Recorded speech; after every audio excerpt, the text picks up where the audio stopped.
Hi guys, Raj here with tradingcollege.co.uk. I just want to go over a potential trade that we spoke about in the live trading room recently, and it's pretty much coming to fruition.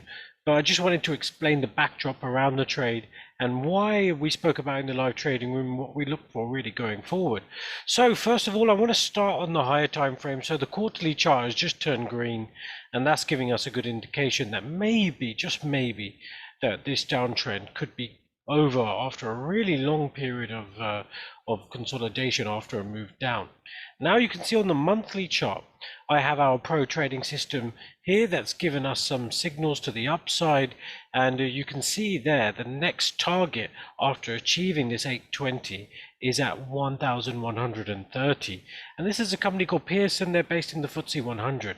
Now on the weekly we got a really good moment of consecutive higher highs and higher lows, so it's a really nice trend. We're trading above the moving averages. We're pretty much green on our pro trading system as well. And lastly, this is why the potential trigger came up. We got a new PTS trigger on the daily chart to the upside, matching the signal that we've got on the monthly to the upside. So we've got confluencing signals. So that's an easy word to say. Confluencing signals now to the upside. And you can see that one of the targets is the previous high here at the 900 level, or just above the 900 level.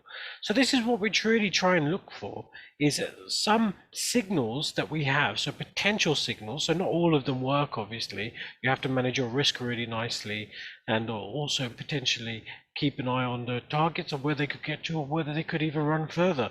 But we got a nice momentum trigger here, and then the price has just been steadily rising, and we've got these potential targets at the top here. So good trigger from our PTS system. I just wanted to explain why it came up in the live trading room and what potentially we're looking for. So good potential trigger here for Pearson.